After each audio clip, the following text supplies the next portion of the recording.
The Boy at the Back of the Class, Chapter 14. The Three Plans. In the movies, people who go on a top secret mission always have lots of fun gadgets and maps and ropes and sometimes even wear a cool hat.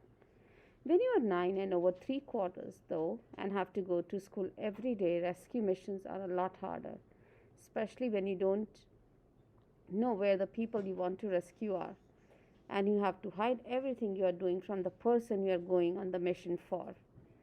But even though we didn't have any gadgets or ropes or hats, we spent recess and lunch and time after school trying to think up ideas that might help Emmett find his family quickly.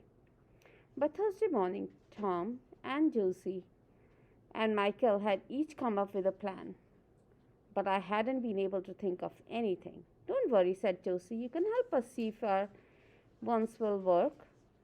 I tried to smile, but it didn't make me feel any better. On the way to school, we went through all the plans. Tom went first. He said we should write to the Prime Minister to tell her to keep the gates open until Emmett had found his family. He had even gotten the address of Prime Minister's house from his dad and written out the letter. This is what it looked like. Dear Prime Minister, we heard from some people on the bus that the government was going to lock the gates so that no more refugees could come in. But our friend Emmett is a refugee boy. You might have heard about him because he's famous for beating up Brandon the bully. And he doesn't know where his mom and dad are and needs to find them. Please, Prime Minister, can you please keep the gates open so that he can find them and so that he can be happy again? Thank you. I thought it was a good idea, and so did Josie. But Michael said it wouldn't work because the Prime Minister was in charge of the government and had probably been the one who told the security guards to lock the gates and send them her special keys. So we couldn't ask her for any help at all. Then Josie talked about her plan, which was called the special appeal.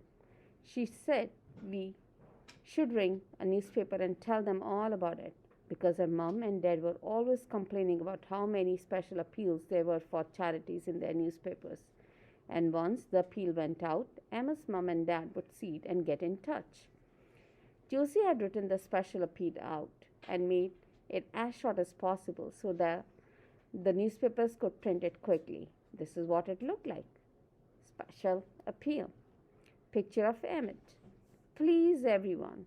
A boy named Emmett, who is Nelson Primary School, ran away from Syria because of bombs and lost his mom and dad too. If you can see a man and a woman who looks like this is their son or your Emma's mom and dad, please ring Mrs. Khan on the telephone number at our school, which is below. We need to find Emma's family before the gates are locked. That is why this appeal is so special. We all like special appeal plan, but then Tom said that even if we did put the appeal in the newspaper would only be sold in England, and Emma's mom and dad and anyone who might have seen them would never see it. He knew because when he lived in America, he only ever saw American newspapers, and that's what it must be like in all countries of the world too. Then Michael told us about his plan. We should write to the High Court, to the judge sitting in the highest chair in the land, and then ask them to order all the security guards to open the gates when they see Emma's mom and dad, he whispered. It's called an appeal too. I have heard my mom talking about them because her law firm is always doing them for people. I would ask her to help Emma's, but she's always complaining about how much work she has to do, and she charges hundreds of pounds an hour. But we can't afford that, cried Tom. I know, replied Michael, rolling his eyes, which is why I am saying we should do the appeal ourselves. It is an appeal like my newspaper one, asked Josie. Sort of, except it's for a judge. All we need to do is find out who the highest judge in the land is and write to them, replied Michael. We could even send them your appeal, he said, giving Josie a nudge on the arm. You'd only need to change it a little bit. Mom's always saying that judges have nothing better to do than read appeal all the time. We are all excited about this idea the most, as no one could think of anything that might be wrong with it. We decided to go to the school library after school to find out the name of the highest judge in the land. So when the last bell rang, we told Emmett we had to get home quickly so he wouldn't follow us and headed straight there. Our school library isn't as big as the one mom works in, but it had larger windows and lots more sunlight, which means you can see all the books better. Mrs. Finicky is our librarian. She always wears bright colored clothes and bright red lipstick. You don't ever have to look for her because she's always standing behind the library counter. I like Mrs. Finicky because she always gets excited when you ask her anything. She lectures people for not looking after their books properly, just like Mom. She has a large sign on the counter that says, "Books are like people. Look past their covers and they will take you on a great adventure." I like it because it's fun to imagine people as books and guess what kind of adventure they might take you on. When we go to the library counter, we all looked up at Mrs. Finicky. She was wearing a sky blue top and a sky blue skirt. And Mrs. Finicky smiled and looked down.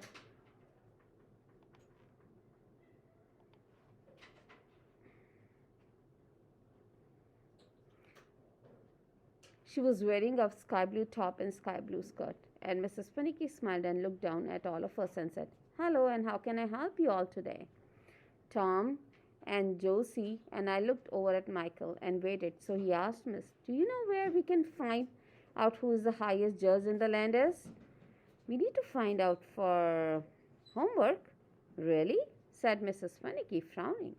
We all nodded. Mrs. Finicky scratched her chin. "I think we will have to look online for that," she said, and she started typing into her computer. We nodded and waited excitedly for an answer as Mrs. Finicky narrowed her eyes and looked at the screen.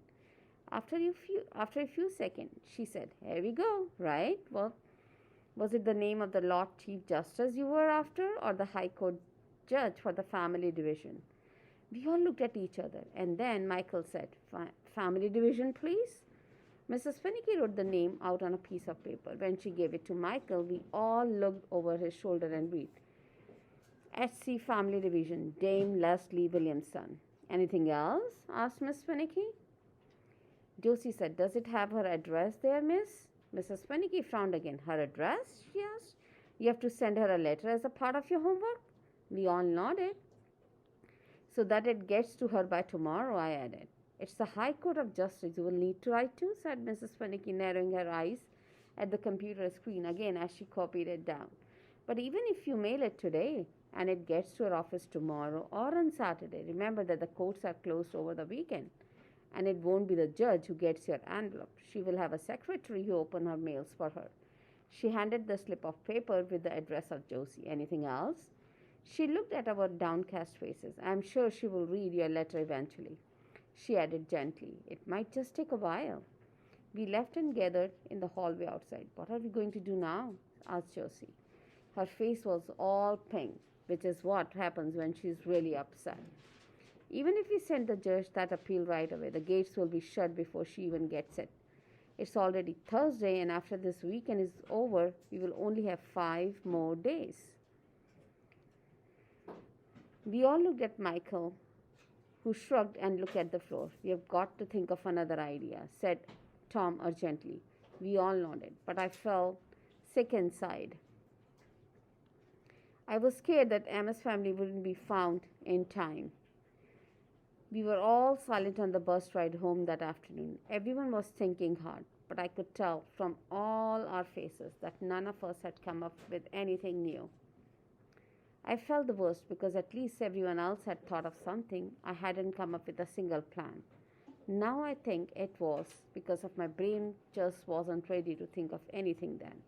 It wouldn't be ready until the weekend, but when it was, it came up with a plan so fantastic that nobody could say no to it, not even a judge sitting in the highest chair in the land.